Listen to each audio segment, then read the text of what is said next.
Hello, hello, hello. This is Farewell and welcome back to Halethorne Zoo episode 11, the big tour. And our tour starts off at a parking lot.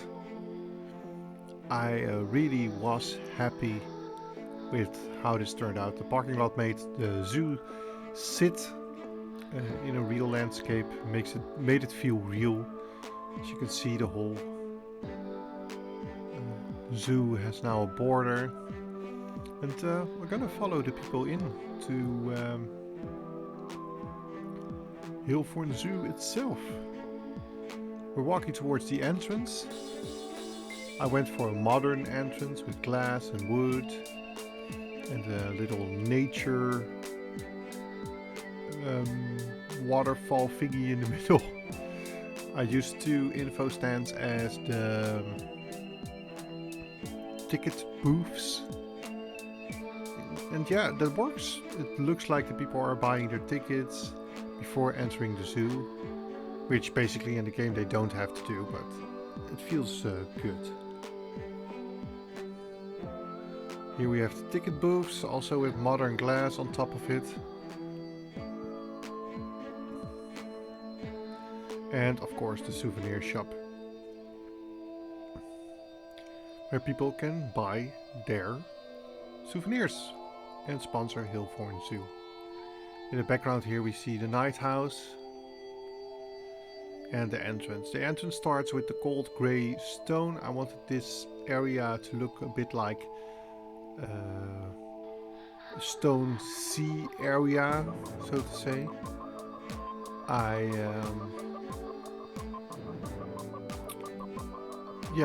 wanted this to look like a sea coast area, and this is the first habitat I built for the series. It's a sea lion habitat, and the backside of the habitat is based on Blijdorp Zoo. The only thing I added was the lighthouse as a splash of color, because everything was getting very, very grey. Here in the background you can see the giraffes walking. But yeah, it's worked really well. Here we go back down. There's a little bit of backstaging here. None of the personnel in the zoo have to walk across the paths. There's a whole path system behind the zoo where everybody can walk. And this is the first shop we made in the zoo.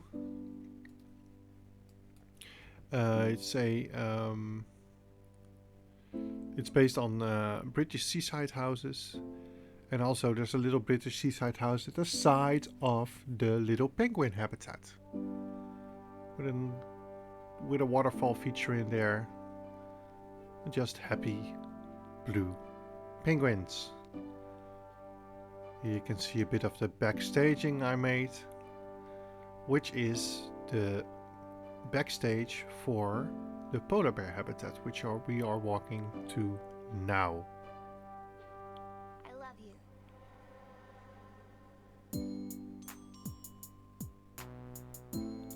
Showing off a little bit more of the backstaging. And here we have the polar bear habitat. It's a very long habitat, not very wide, but it's more than enough for the two polar bears to live in. Kinda based on the polar bear habitat in Paradise Zoo in Belgium, but I used it more as inspiration than it's a copy. Here we have the Arctic fox habitat. The Arctic fox habitat I made to resemble a bit of a snowy forest. I liked it. It was, one of my more favorite habitats of this zoo. I love you. Here we have another look into the polar bear habitat. You can see them swimming here. Well, not at the moment, but they can if they want to. Then we're already over to what I built in episode 4. A little snack bar eatery area where the colors of the zoo, the yellow and the green are, and the a glass canopy for the terrace. And people leave their crap on the terrace, and the keepers don't seem to clean it up. But here is the gorilla habitat. This is the first big giant habitat of the zoo. I tried to make this like a highland gorilla vibe, but what I added as well is a path around the backside of the habitat, so people can view the gorillas from different sides of the habitat, which makes for a few pretty sights. Here we walk behind the waterfall. And over here you can look down at the gorillas as well. I had a little bit of trouble here with the camera not wanting to cross the path. I don't know what it is. The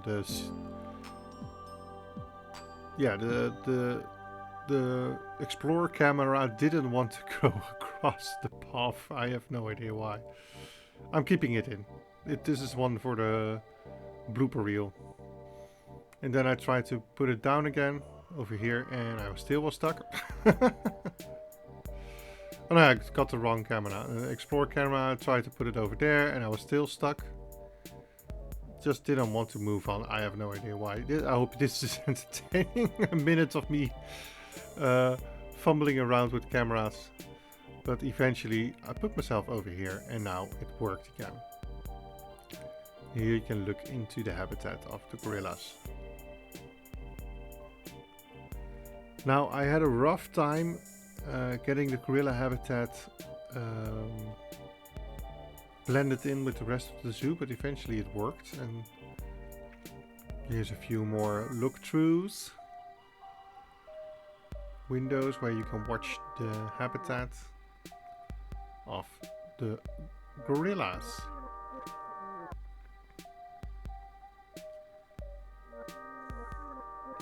Then we walk on and we are getting into a little bit more backstaging. I put down these buildings to suggest that there is a working area. It's mostly to hide all the staff buildings that I put down around the zoo. And this is our butterfly garden. There is actually a, well, you can see the parts of it here. There's a butterfly exhibit hidden here, and there goes the butterfly landing on the lady's finger.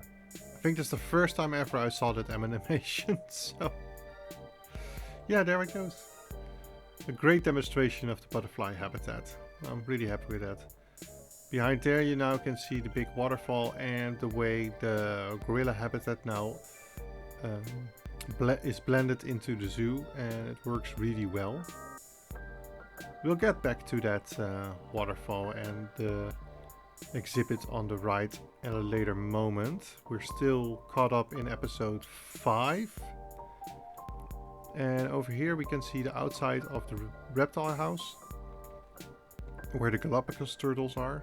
There is one. There it is.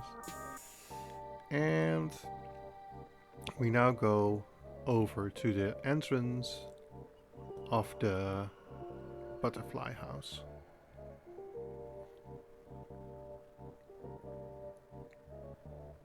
So, butterfly house, sorry, reptile house. Again, more nature work to get that whole zoo integrated, and my goal was that when you're walking as a visitor in the zoo, you won't see any just bare land. I wanted the feeling that you were in the middle of an area. So here are all our exhibits and a little bit of room to sit. And there's doors so the keepers can get to the back side. Not that I do that in game, but I wanted all the backstaging to make sense. Now got a few more looks into the exhibits, and here we are at the water monitor habitat. A fairly simple habitat. They don't require that much nature and stuff, so I wanted to keep it open like it is a habitat made for into a reptile house. There's some heat lights at the back. And our water monitors are happy. And next to that, there's the habitat for the Galapagos turtles.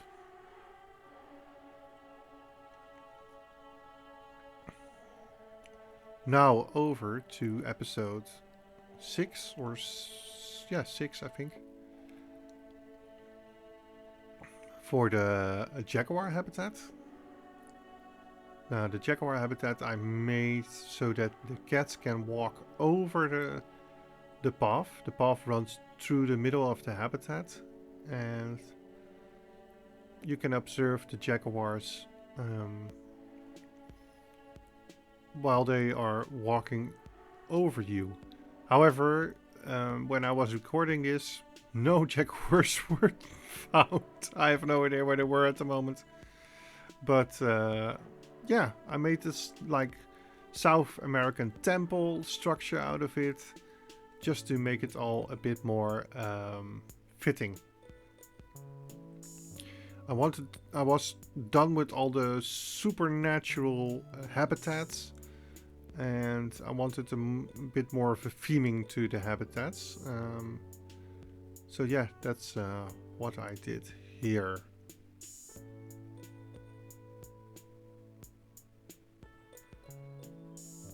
Here we are at the capybara habitat. Well, it's capybara. They're just chill, sleep, and eat. That's about it. But they have the big waterfall. They can swim around. A few hot water taps. Yeah, and they make up one of the sides that cover up the central hub. In the middle of the zoo, there's a big building which covers up all the necessary buildings you need for running the zoo, like the keeper huts and the trade center and everything. And the last area that finished off that whole side, because the sea lions, the gorillas, the Arctic foxes, the capybara, and the giraffes make it around that building. And here's the giraffes. I wanted here the zoo to open up. So I made like planes out of this, and I went for like this moat instead of fencing. Not just for the giraffes, but also for the elephants. Now the elephants have this elephant bridge. It's a concept I found from Halethorne Zoo. They are going to build this in the future. Not 100% sure, but here is our elephant demonstrating perfectly how this elephant bridge works. And apparently the people in the zoo really love it as well. Now we walk towards the backside of the zoo. And you can see a bit more of the elephants and the big open area I made for the elephants. And like I said, this opens up the zoo. You have all these sidelines towards the night house and the restaurant, and here is a stand for talks. Now the talks are scheduled, and the stand really works well. I went with an African theme built around the stands to make it look nicer. I don't like it when they're just bare and just there, so I kind of enjoyed building that. Now we walk around, and to the left here, yes, there is the last of the buildings for the backstage. Again, the night house in the very far corner. And then we have a little peek at our restaurant that we built in the last episode, and the mute swans swimming in this pond I made. I made it open. I imagine that these swans just are there. They're not actually part of the zoo, but because it's an open water, they make use of it. That's the idea behind that. Now we go over to one of my favorite habitats next to the Arctic foxes one, and that's the red crane habitat. I needed something on the outside of the night house, and the red crane habitat is what I went for. And I don't know, I just love how this habitat sits to the side of the building with all the netting around it so the crane don't fly away. And yeah, it's just a lovely habitat. I grew very fond of it. Very fond of it. As we turn around, we go towards the restaurant that I built in the last episode. We're gonna finish this tour off with the night house. So first we'll have a look at the restaurant. I made a buffet restaurant. It's a restaurant you see in Dutch zoos a lot. So there's a lot of seating area, but you have to get your own tray and order food. So you get your tray and then you can get your salads or your buns or your apples or whatever you want there, and drinks from the cooler. And then there's this open kitchen here. You can like order fries or like chicken or anything. And that's what this is all simulating. And I'm very happy with how this works. I used the restaurant as an open kitchen, and I think, yeah, it worked very well. But of course you can walk through the restaurant, and there's a terrace outside of the restaurant where nobody sits. I have no idea why. But it gives us another look at the open water and the muted swans. And just this big nice view over the zoo. I made it like I wanted to sit there in the summer. That's what I want. You know, get your drinks. I made sliding doors on the outside here. And now we walk back towards... Oh yeah, there's a lot of glass in this restaurant, of course. Lots of light, natural light I wanted in here. And now we walk to Nocturna. And Nocturna is our night house. And this is my pride when it comes to building. Maybe not my favorite habitat in here, but when it comes to building and the way it worked out, I'm really happy. So let's get in. I wanted to make this very atmospheric. So the lights in the ceiling are blue. And I made these exhibits. I put these exhibits in and I made it like they are part of the rock wall. So you look into the rock wall and you find an exhibit. I think for another zoo I can make them a little bit deeper. But then the people will walk into the wall. Well, we'll see how that works. Here's the kiwi habitat in here. So here you can also see the atmospheric lights. I went for the greens and the purples. And just a suggestion that this is a nocturnal house. But you still want people to see something. So I stole this again from Blijdorp Zoo. Their old night house had this vibe. Through our tunnel of light, which Blijdorp Zoo didn't have, but I thought it was a nice addition. And here are the Vassa. Again with the atmospheric lights. Yeah, just having a happy little habitat.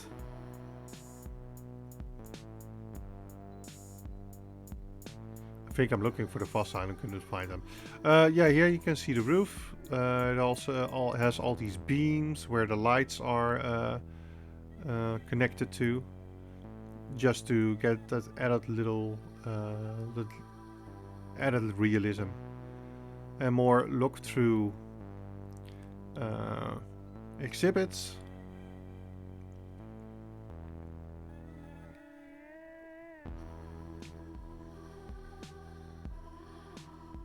And then a bit of education for the people.